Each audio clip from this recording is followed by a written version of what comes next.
The evolution in equipment is probably one of the most defining things in any sport, any art form, because it's how you get better, how you progress, how you advance whatever it is you're doing. And the equipment in skateboarding has evolved tremendously from the first one where it was metal wheels, then it went to clay wheels, then it went to urethane wheels.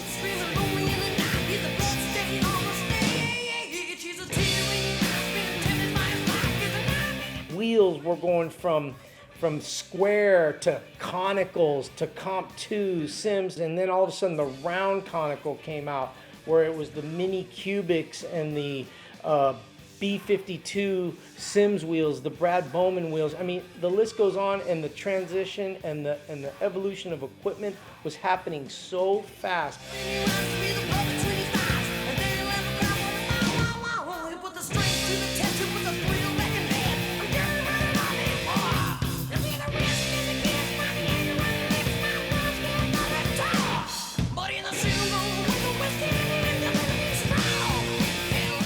Changing constantly. Went from skinny boards to wide boards, and then wide boards a little bit back down.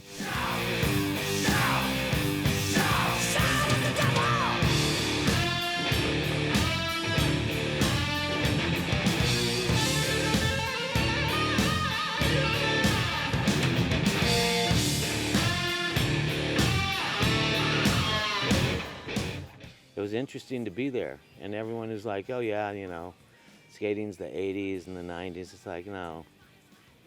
Skating is the 60s and the 70s as well.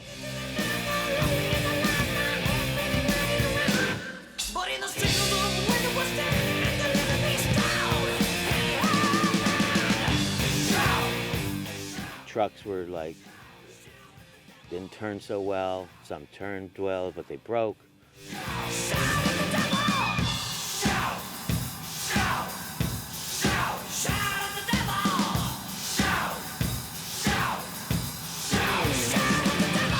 And the really cool thing about the Bennett truck was it has the geometry that the people who like to turn, who I will say are indie for life, there's where your indie geometry comes from.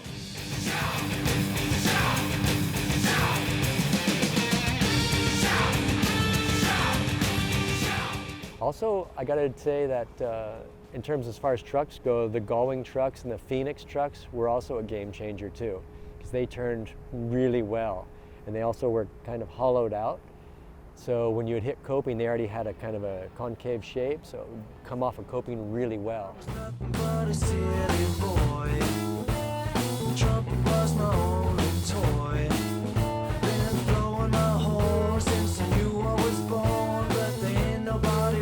Independent for life, right? And you know, I'm indie, right? I tattooed on me, whatever. But like, Tracker was badass, right?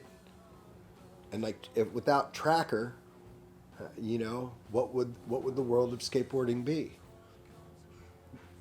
Vastly different, because everybody rode Trackers, and that's your turning device. That's how and because of Trackers, they figured out how to, before Indy ever showed up. Right? Like, that's profound shit.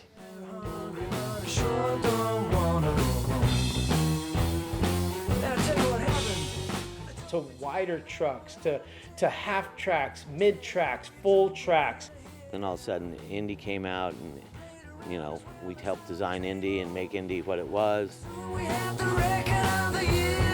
I was a legend all through the land. While we flowing to a million fans. Nothing was missing, all the people want to listen. You thought I was a happy man. And I was sleeping like a princess. Never touched the road. I rode Galwing trucks in the 80s because they paid me. And as soon as I was done with sponsors, I went and bought a pair of Indies or got a pair of Indies. And I've ridden Indies ever since because Indies turned really great, you know. And I don't know why so few trucks have been able to have the turning ability of independent trucks. it's quite remarkable.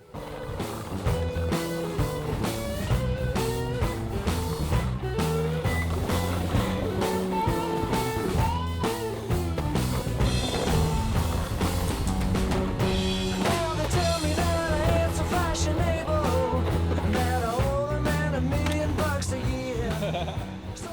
That skateboarding is really a pretty difficult thing to do, you know, and your equipment matters on how it's set up.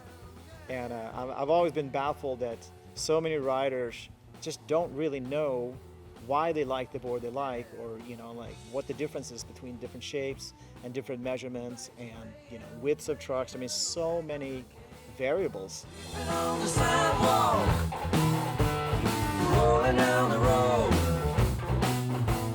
sure get hungry and I sure do wanna go home.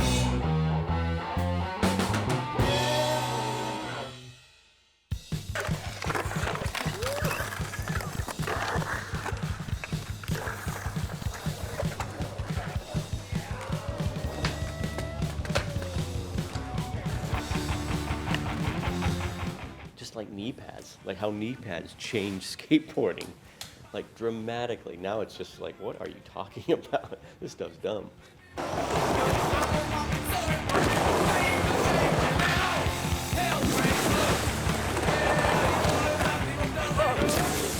Well, I think one of the shifts, at least for me, was like knee pads. You know, knee pads started getting better, and we had the caps on them that were really good, and we could try tricks in the bowls, and we could knee slide out really good. That was like once we could do that, then we could, you know, progress with like tricks and stuff easier. So.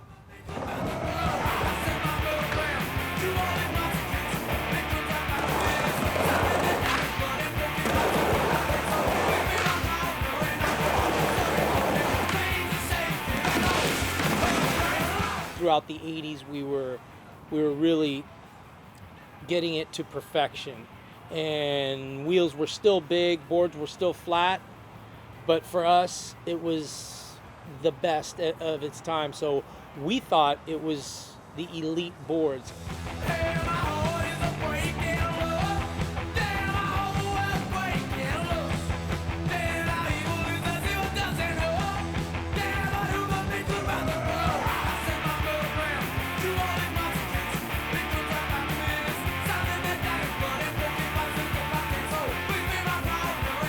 And I had all the plastic on the board, you know, copers, lapper, nose bone, rails, and my board was 50 pounds.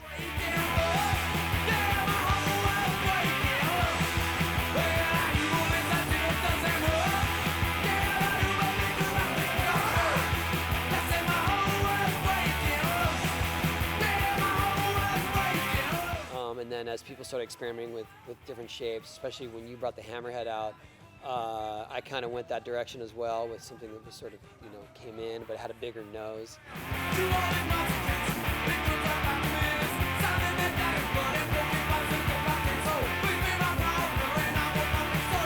You know, when I designed the hammerhead, it came from a natural progression of the fish board, and I was like, you know what, I need to design like a shape that works according to what I want it to for function.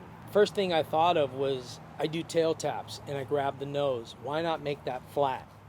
And then I thought, you know what, let's make the board lighter and cut out the sides, you know, to where the back trucks are. And then I'm like, for tail taps, I love to do these air tail taps and just land on the tail. And if you're not perfect, you can't really make it every single time. And so I was like, swallow tail. And I made the tail wider, made where your front foot goes wider, and then I made the nose a little narrower, flat nose, swallow tail.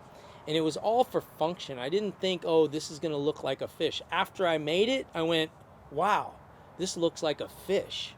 And I went down, had them cut out, and wrote it, and I was like, this thing works incredible. And everybody looked at it and was like, what are you writing right now, Christian? This is space age. Like, this can't be good, right? But when I skated on it, you know, soon after that, everyone was like, this board works great, and it looks like it's performing at a better level.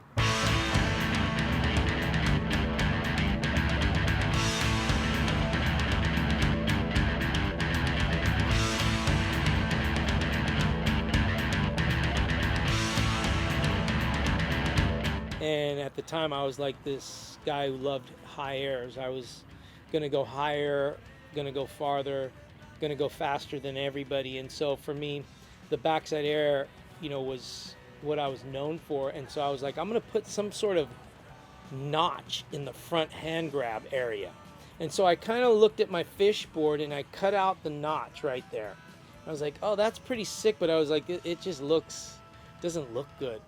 And so I'm looking at the board and then I'm like, I'll just swallow the nose like the tail. And I immediately we cut it out.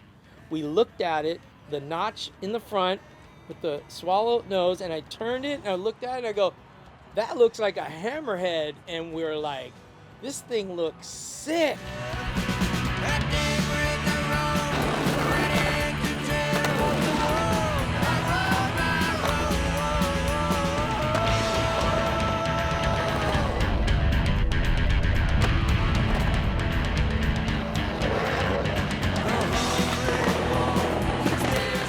My contribution was getting more nose, because I started doing tricks like backwards and landing on the nose.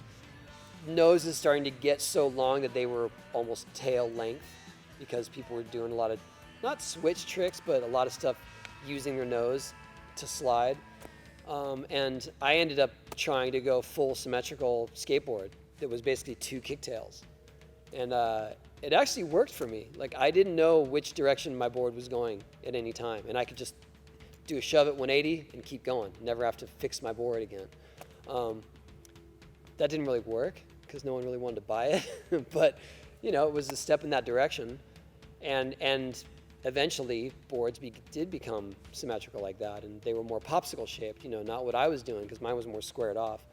But I credit Gons to the revolution of shapes of skateboards. He was the one who really saw forward that was like, hey, people are going to skate switch. They want their board to work both ways. He's the one who drilled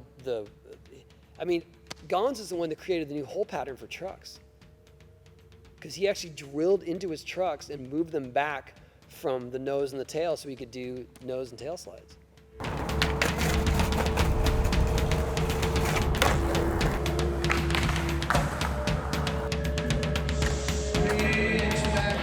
And when street skating came around, those guys needed shorter boards, narrower boards, and most importantly, they needed shorter wheelbases, because they're doing, you know, tray flips and all these technical things that the board needed to whip around really quick.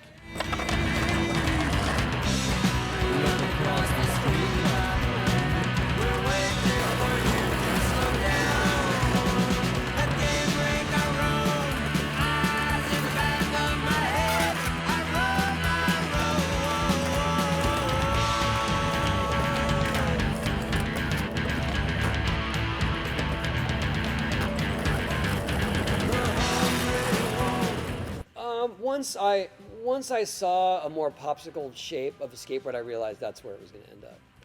You know, I didn't think the small wheel craze was going to last, because no one could get any speed. You know. Yeah, that's a funny one. Yeah. Big pants and small wheels. Big pants, small wheels. Did yeah. you do that? A little bit, yeah, but I couldn't go too small on my wheels. I had to keep it, you know, I had to keep it more true to my past, which was vert and getting some speed. Now, did you do the big pants?